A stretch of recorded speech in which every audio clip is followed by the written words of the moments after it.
Bismillahirrahmanirrahim. Assalamualaikum warahmatullahi wabarakatuh. Halo anak-anakku kelas 6, apa kabarnya? Doa ibu mudah-mudahan kalian dalam keadaan sehat walafiat ya. Alhamdulillah hari ini kita bisa belajar kembali. Hari ini adalah pertemuan pertama pada tahun ajaran baru 2021-2022. Oke, hari ini anak-anak kita akan belajar tematik kelas 6 tema 1 dengan judul Selamatkan Makhluk Hidup di Sekitar Kita. Untuk yang punya buku, silakan dipersiapkan bukunya ya. Dan Ibu harap perhatikan dengan baik apa yang Ibu sampaikan supaya bisa dipahami dan bisa dimengerti. Ya, perhatikan di sini ada tes, kita baca sama-sama. Subtema 1, tumbuhan sahabatku. Apakah kalian suka berkebun? Suka berkebun merupakan kebiasaan yang bagus. Kalian dapat menanam berbagai jenis tumbuhan. Jika kalian pelihara, ya, kalian akan dapat menikmati hasilnya. Kalian dapat menikmati sayuran dan buah-buahan yang dihasilkan tumbuhan. Dengan demikian, dapat dikatakan tumbuhan sahabatku. Bagaimana? Apakah kalian juga menganggap tumbuhan sebagai sahabat? Mudah-mudahan kalian juga menganggap tumbuhan sebagai sahabat ya, karena tumbuhan adalah sumber kehidupan bagi kita semua. Tanpa tumbuhan kita tidak bisa hidup karena kita memerlukan tumbuhan sebagai sumber makanan untuk bertahan hidup ya. Oke, kita lanjutkan. Perhatikan gambar berikut ini. Nah, di sini ada dua gambar, yaitu gambar daur hidup padi dan gambar daur hidup mangga. Padi adalah tumbuhan yang menghasilkan beras. Nah, beras adalah salah satu makanan pokok bagi masyarakat Indonesia. Padi ini berasal dari biji yang ditanam kemudian menjadi bibit kemudian jadi tanaman muda ya, tanaman muda, kemudian yang seterusnya akan berkembang, berbunga, dan bunganya akan menjadi buah, yaitu biji padi yang kita manfaatkan ya, yang kemudian setelah dimasak di dapur diolah akan menjadi nasi ya. Kemudian daur hidup pohon mangga. Pohon mangga adalah juga salah satu jenis tumbuhan yang bermanfaat bagi manusia. Selain tanaman pohon mangga ini juga adalah penghasil oksigen yang dibutuhkan untuk kita bernapas. Juga pohon mangga ini menghasilkan buah mangga. Buah ini mengandung vitamin C. Vitamin C ini sangat diperlukan atau dibutuhkan untuk tubuh kita agar tetap sehat atau fit ya, apalagi di zaman sekarang ya, kita harus menjaga tubuh kita agar tetap sehat, agar tidak gampang sakit.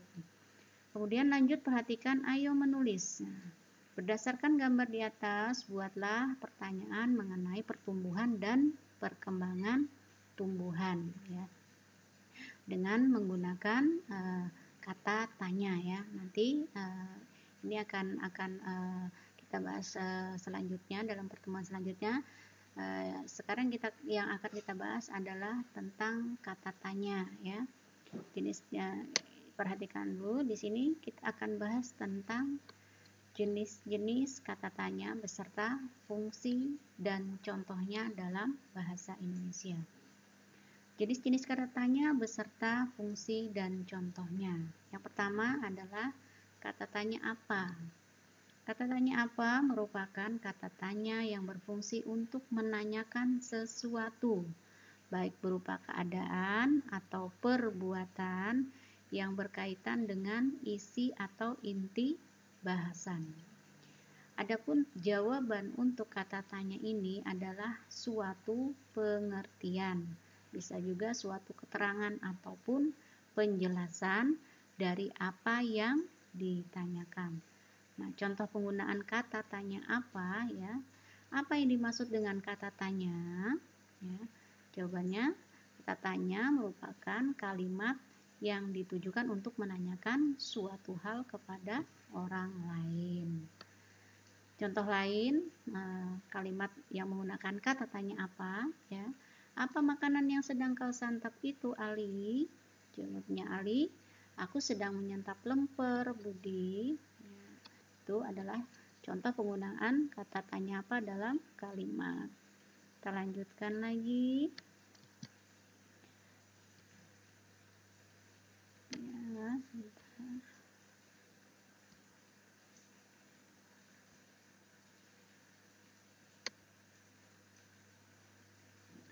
Nah, ini. Kemudian yang kedua adalah kata tanya siapa. Kata tanya siapa merupakan kata tanya yang berfungsi untuk menanyakan pelaku yang terkait atau tersangkut atau turut serta dalam suatu peristiwa ataupun kejadian. Nah, adapun jawaban dari kata tanya ini itu bisa berupa orang, ya, ataupun pelaku suatu peristiwa tindakan tersebut. Nah, contoh kata tanya yang menggunakan kata siapa adalah, siapa yang mengantarmu membawa rapot di sekolah nanti? Nah, jawabannya, yang mengantarkan aku membawa rapot ke sekolah, yang akan mengantarkan aku membawa rapot adalah ayahku. Ya, kemudian kata tanya kapan, ya. Jadi jenis kata tanya yang ketiga adalah kapan. Kata tanya kapan merupakan kata tanya yang berfungsi untuk menanyakan interval peristiwa terjadinya suatu keadaan, ya. Jawaban atas kata tanya ini dapat berupa jam, ya. Dapat juga jawabannya berupa hari, tanggal, bulan, bisa juga tahun ataupun lamanya suatu kejadian. Nah, contoh dari kata tanya kapan, ya. Kapan acara wisuda akan dilaksanakan? Jawabannya, acara wisuda akan dilaksanakan pada tanggal 21 Oktober nanti. Nah, kemudian ini sudah ada, jadi kata tanya yang sudah kita bahas, kata tanya apa, siapa, dan kapan. Kemudian kata tanya selanjutnya adalah kata tanya di mana, kemana, dan dari mana. Nah, dari kata tanya di atas itu adalah sebuah kata tanya yang berfungsi untuk menanyakan tempat suatu peristiwa berlangsung atau lokasi yang akan dituju. Bisa juga tempat yang sedang digunakan atau tengah disambangi. Disambangi itu sama dengan didatangi, ya. Nah, adapun jawaban atas kata tanya ini adalah hal-hal yang ditanyakan oleh kata tanya tersebut.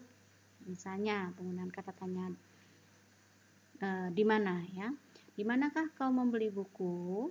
Jawabannya, aku membelinya di toko buku seberang sekolah. Kemudian penggunaan kata tanya kemana, ya.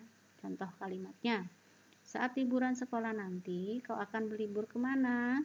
Jawabannya, sepertinya aku akan berlibur ke Cianjur. Kemudian penggunaan kata tanya dari mana? Dari mana saja kau akhir-akhir ini? Jawabannya, akhir-akhir ini aku baru saja dari luar kota untuk menjalankan proyek dari perusahaan. Yang terakhir adalah kata tanya kata mengapa, ya. Kata mengapa adalah kata tanya yang berfungsi sebagai penanya alasan atau sebab sebuah peristiwa terjadi. Nah, contohnya dalam penggunaan kalimat, ya. Mengapa kau tak ikut acara perpisahan kemarin? Jawabannya, aku tidak ikut acara perpisahan karena harus menemani adikku di rumah sakit. Ini, ya, yang sebab dia tidak ikut perpisahan karena menemani adiknya yang sakit di rumah sakit. Yang demikian anak-anak apa yang dijelaskan hari ini, mudah-mudahan bisa dipahami dan dimengerti, ya. Akhir kata Ibu ucapkan alhamdulillah, mudah-mudahan pelajaran hari ini bermanfaat. Terima kasih atas perhatiannya dan mohon maaf atas kekurangannya. Terima kasih. Assalamualaikum warahmatullahi wabarakatuh.